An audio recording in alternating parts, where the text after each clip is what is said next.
గణేశాయ నమః, గాయత్రీదేవి నమః, మహాసరస్వతి నమః, మాతాపితృభ్యో నమః.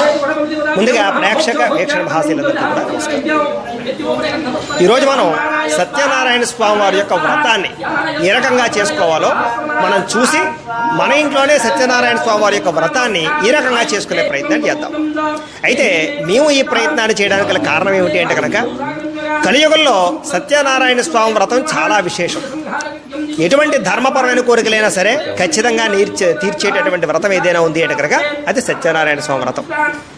సాధారణంగా మన ఇంట్లో ఏ శుభకార్యం జరిగినా ఈ సత్యనారాయణ స్వామి వ్రతాన్ని ఖచ్చితంగా చేసుకుంటాం. వివాహం జరిగినా, గృహప్రవేశం జరిగినా, ఏం జరిగినా కూడా వ్రతం చేసుకుంటాం. అలాగే మనకి ఏదైనా కష్టం వచ్చినా, ఏదైనా సమస్య వచ్చినా, ఏదైనా దుఃఖం వచ్చినా కూడా ఈ సత్యనారాయణ స్వామి వారి యొక్క వ్రతం చేసుకుంటే ఆ సమస్యలన్నీ తీరతాయి అని చెప్పేసి మనం అందరం కూడా పూర్వకాలం నుంచి కూడా ఈ వ్రతాన్ని చేసుకుంటూ ఉంటాం. ఈ వ్రతం చేసుకునే వాళ్ళందరికీ కూడా సమస్త కోరికలు నెరవేరుతూ ఉంటాయి. ధర్మపరమైన కోరికలు ఏవైనా కూడా నెరవేరుతూ ఉంటాయి. అంత పరమ పవిత్రమైనటువంటి వ్రతం ఈ వ్రతం.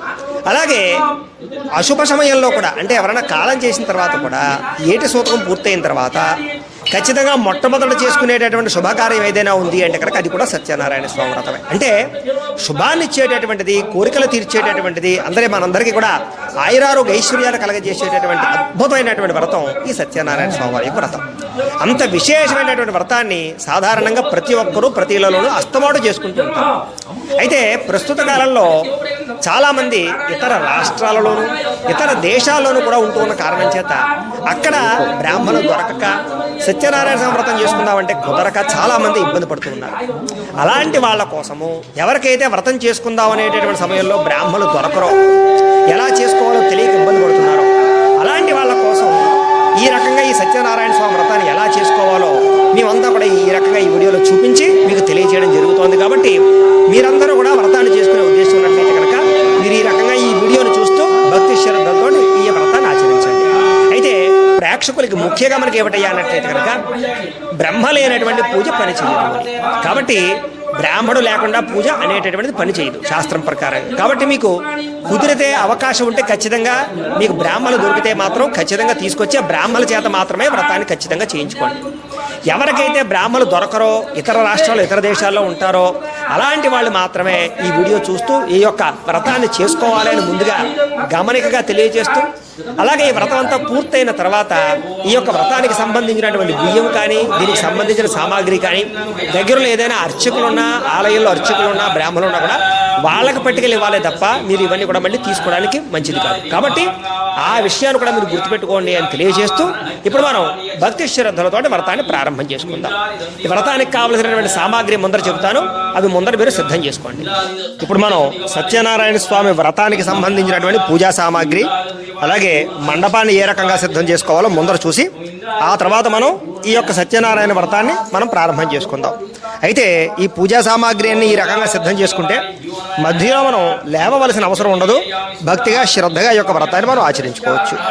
అయితే ముందుగా సత్యనారాయణ స్వామి వారి యొక్క చిత్రపటాన్ని ఇలాంటి ఆసనం ఏదైనా వేసుకుని ఆ ఆసనం మీద ఇలాంటి చిత్రపటాన్ని పెట్టుకోండి. ఆ తర్వాత ఇలాంటి వెండిది కానీ లేకపోతే రాగిది కానీ సత్యనారాయణ స్వామి వారి యొక్క ప్రతిమని సిద్ధం చేసుకోండి. ఆ తర్వాత ఈ రకంగా ఒక పంచీ కండువా కానీ లేకపోతే కనుక తువ్వాలు కానీ వేసుకుని ఈ రకంగా బియ్యం పోసి ఈ రకంగా పద్మం వేసి ఈ యొక్క మండపాన్ని ఈ రకంగా సిద్ధం చేసుకోండి.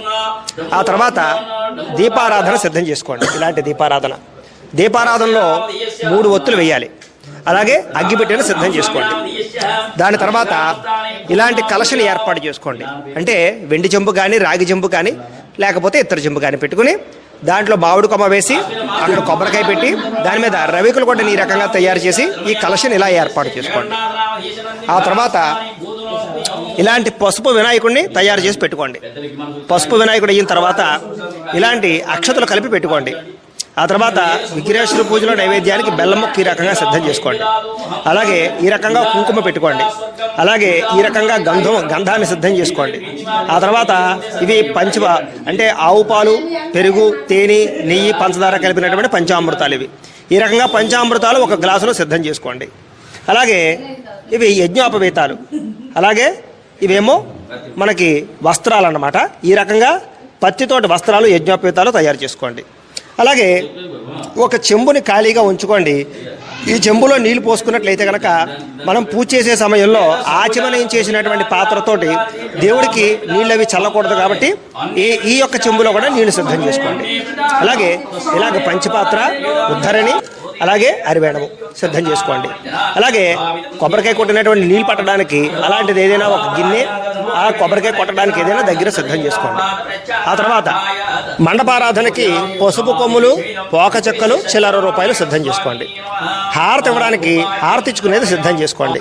అలాగే అగరవత్తులు ఒక అరడజన పెట్టుకోండి. అలాగే ఇలాగ హారతి కూడా సిద్ధం చేసుకోండి. అగరవత్తులు గుచ్చడానికి ఇలాంటిది ఏదైనా పెట్టుకోండి. గంటను సిద్ధం చేసుకోండి. అలాగే విఘ్నేశ్వర పూజకి ఇలాగ పళ్ళెల్లో బియ్యం ఏర్పాటు చేసుకోండి. వెండి పళ్ళెం అయినా పర్వాలేదు, లేకపోతే ఇత్తడి పళ్ళెం అయినా పర్వాలేదు. తర్వాత తమలపాకులు సిద్ధం చేసుకోండి. అరటిపళ్ళు సిద్ధం చేసుకోండి. ఏదైనా మీకు ఇష్టమైనటువంటి పళ్ళు ఏమైనా సిద్ధం చేసుకోవచ్చు. అలాగే చిత్రపటానికి వేయడానికి ఇలాంటి పూలమాల ఏదైనా సిద్ధం చేసుకోండి. అలాగే స్వామివారి పూజకి ఇలాంటి తులసి దళాలు సిద్ధం చేసుకోండి. అలాగే విడి పువ్వులు కూడా సిద్ధం చేసుకోండి. దాంతోపాటుగా కథల్లో కొట్టడానికి కొబ్బరికాయలు, మండపారాధన కొట్టడానికి ఒక 7 కొబ్బరికాయలు సిద్ధం చేసుకోండి. మొత్తం ఈ రకంగా అన్ని రకాల కార్యక్రమానికి, దానితో పాటుగా స్వామివారికి నైవేద్యానికి, ప్రసాదాన్ని కూడా సిద్ధం చేసుకోండి. ఇవన్నీ కూడా సిద్ధం చేసుకున్నట్లయితే కనుక మనకి మధ్యలో లేవలసిన అవసరం ఉండదు. మనం ఇప్పుడు సత్యనారాయణ స్వామివారి యొక్క వ్రతాన్ని భక్తి శ్రద్ధలతో ప్రారంభం చేసుకుందాం. ఇప్పుడు మనం కార్యక్రమాన్ని ప్రారంభం చేసుకుందాం. ముందుగా దీపారాధన చేయండి.